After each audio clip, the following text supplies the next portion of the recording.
बालेन्दु भस्म मंदाकिनीयुता पवर्ग रचिता मूर्ति रपवर्ग प्रदास्तु नमः। नमो नमः। अपनी श्री स्वामी गोविंद देवगिरी वेद संस्कृत पाठशाला आ वर्षे श्री सोमनाथ संस्कृत विश्वविद्यालय साथ संलग्न थईने शास्त्री वर्गनी मान्यता प्राप्त करेल छे अने श्री स्वामी गोविंद देवगिरी वेद संस्कृत महाविद्यालय ની પદવી પ્રાપ્ત કરી છે। ત્યારે એક ભગવત કૃપા અને સર્વ ગુરુજનોની કૃપાથી મારા દ્વારા મહાવિદ્યાલય ગીતની રચના કરવામાં આવી છે, જેનો છંદ ઇન્દ્રવજ્રા છે અને સમસ્ત 8 શ્લોકોમય આખું મહાવિદ્યાલય ગીત છે તે આપની સમક્ષ પ્રસ્તુત કરવા જઈ રહ્યા છે। श्री स्वामी गोविंद देवगिरी वेद संस्कृत महाविद्यालय गीतम। युक्तस्य यशस्विनो नो गोविन्द देवाख्य गुरोः प्रसादात् यज्ञोत्थधूमैर्द्विजमन्त्रघोषै आराजते ह्यध्ययनस्थलीया पितरोः प्रसादात् खलु रामरत्ना प्रयासराशेर्हनुमत् प्रसादात् पुण्यैरुमाया शिवताङ्गताहो राराजते ह्यध्ययनस्थलीया नानाविधा पाटलपुष्पगुच्छै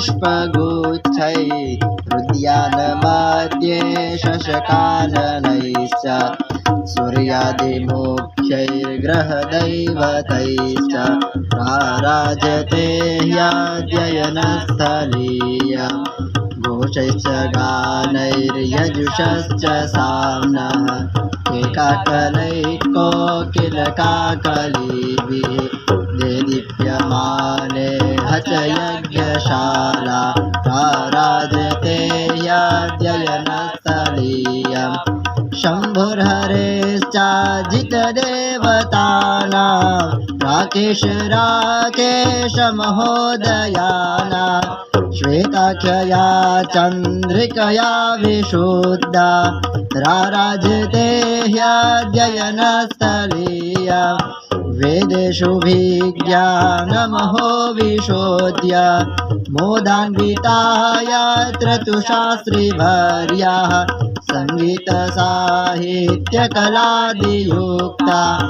राराजते ह्यध्ययनस्थलीया वाग्देवगोदुग्धसुपुष्टवत्सा जाज्वल्यमाने हच पाठशाला दीक्षान्विता दीक्षितशिक्षकैश्च राराजते ह्यध्ययनस्थलीया राराजते ह्यध्ययनस्थलीया